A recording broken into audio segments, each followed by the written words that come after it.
Shadow of the Holocaust. Perspectives of a child of Holocaust survivors. My mother, Berta Silberzweig, was born in Berlin, July 27, 1926. My grandparents, Jack Silberzweig and Miriam Newhouse, moved from Warsaw, Poland, to look for a better life in Berlin. My grandparents' family was the Newhouse family.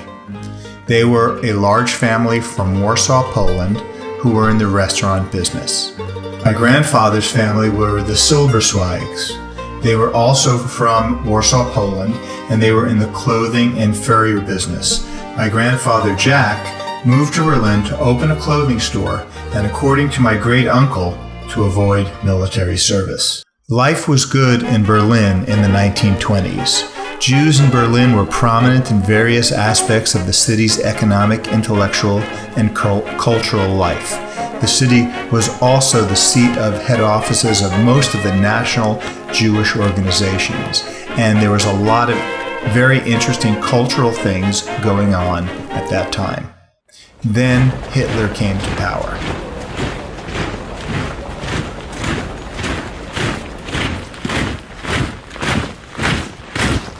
My grandmother Miriam was murdered in the clothing store that my family owned in Berlin in 1933. My mother and her brother were sent to an orphanage because my grandfather was unable to properly care for them and run his clothing stores. Once my grandfather got remarried, he picked up the children from the orphanage. "Meet your new mother," he said, and Miriam was never spoken of again. I did not know that my grandmother was not my mother's mother until my sister told me when I was 13 years old. From 1933 to 1939, more and more rights were taken away from the Jews, gypsies, gays, communists, and anybody else who disagreed with Hitler. Their stores were burned, they were treated like animals. Jews were issued identity cards and were forced to wear yellow stars. My mother's family managed to get visas and left Germany in January 1939 on the SS Volendam. At this point, it was very difficult to get out. They were lucky to escape with their lives. They entered the United States without any citizenship. They were stateless.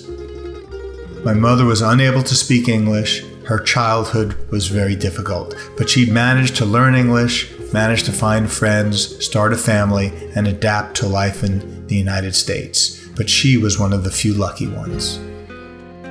Of the 23 immediate family members of my grandparents' families, only 3 survived. My grandfather in the middle by emigrating to the United States, luckily at the last minute, and my Uncle Saul on the left, who survived 7 different concentration camps.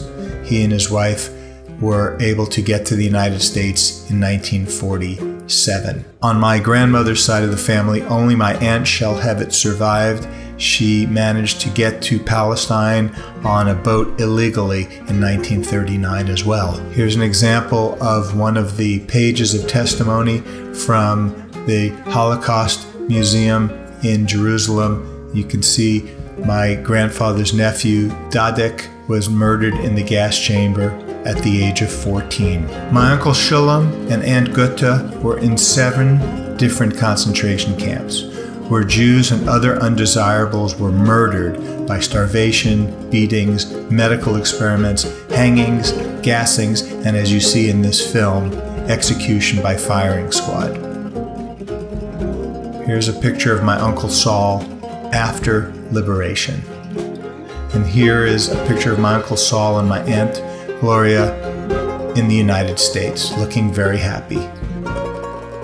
Growing up in the shadow of the Holocaust, I felt angry that there could be such bad people in the world, angry that my people didn't fight back, although I found out that that was not really true. They fought very hard to survive.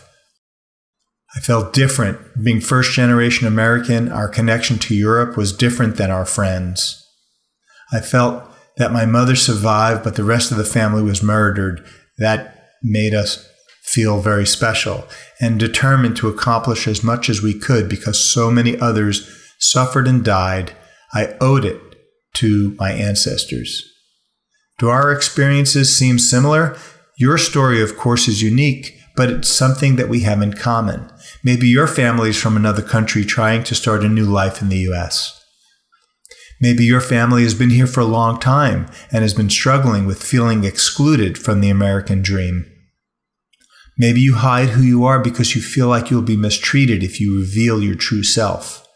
Maybe you don't get the opportunities that men get.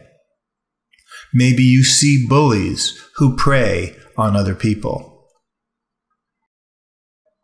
But being different is empowering. My family's legacy is my strength. Understanding how hard immigrants work, my grandfather came to the United States with nothing and created a very successful business worth millions of dollars when he died. We have compassion for minorities whose holidays are ignored, who feel excluded or mistreated. We stand up for the little guy because if not me, then who? So be proud and stand up for who you are. Your family works hard to make a better life for you. Your ancestors have sacrificed a lot so you can fulfill your destiny. There are laws to protect your civil liberties. Don't stand by and watch. Either take action or find somebody who will. Stand up for what you believe